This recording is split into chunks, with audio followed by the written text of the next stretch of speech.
When I meet him, the night is singed with the smell of funnel cakes and cigarette smoke. He smiles, and something inside of me shifts, a crack between the vertebrae, my heart beating a little bit harder than it ever has. Boys like him don't go for girls like me. They don't follow me with their eyes, or listen when I speak. They don't lean closer or want more. He is different than all the others. He doesn't laugh. He doesn't step away. Our eyes meet, his mouth curves, and my world changes. Writing the first chapter burns. Maybe it's the new drugs, maybe it's the memories, but I feel hot with the effort, my shirt damp against the small of my back, my chest tight and achy by the time I finish the story of our meeting and our first date. It was a night where he won my mother over with one easy smile and won me over with tacos and Mexican beer, his fingers looping through mine as we walked out to the car. He had kissed me against that car, my mouth hesitant, his strong and sure, my nerves dissolving in the first confident dive of his tongue. I had been such a young 20-year-old, one who had never been on a date, never been pursued, never cared about boys and romance outside of the pages of my novels. But everything had been different after that night. Simon swept into my life and turned it into something fiery and wild, my days beginning with an excited fervor, my nights ending with thoughts of love and of a future, one of travel and passion, of his eyes and his touch, of being desired for something other than my words.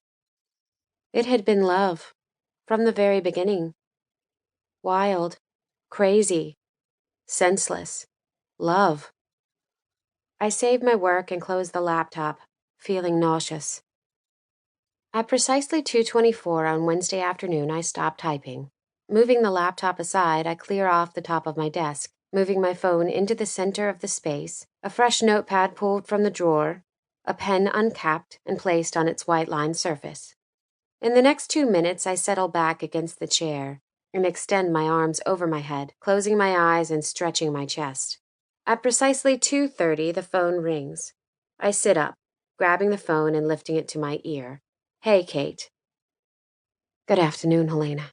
There is a hitch in her voice as if she's run to the phone, as if she hasn't had all week to prepare for this call and set aside this time.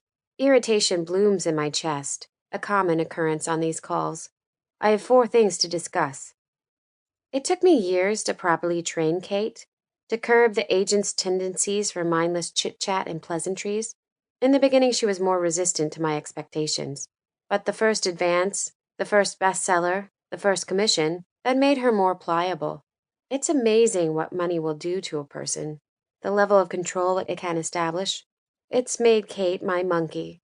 It made Simon my pet, the sort who doesn't clean up his messes, the sort who marks his territory, the sort who bares his teeth and will attack your child if you don't keep him on a tight enough leash.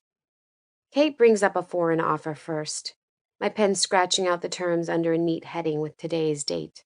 I accept the terms, and we move on to the second item. A third reprinting of Hope's Fairy. Wahoo! I sigh and manage to make it through the third and fourth topic. She falls silent, and I consider my next words, choosing ones designed to cause as little a reaction as possible. I'll need you to close up any open action items. I'm retiring. Retiring. I decided over breakfast would be the best way to put it. It's sort of the same thing as death, as far as Kate is concerned. Both mean that my book production will stop. Both mean that I won't be able to meet any outstanding deadlines. There is a long silence, the sort that stretches over canyons, the kind that causes someone to pull the phone away from their ear and check the connection. When she finally responds, it's decidedly unimaginative, and I sigh at her predictability. Kate. Retiring, Kate says dumbly. She spent the greater part of the last 10 seconds trying to find a better response, one that Helena would appreciate, but the thought is so absurd that she can only repeat it.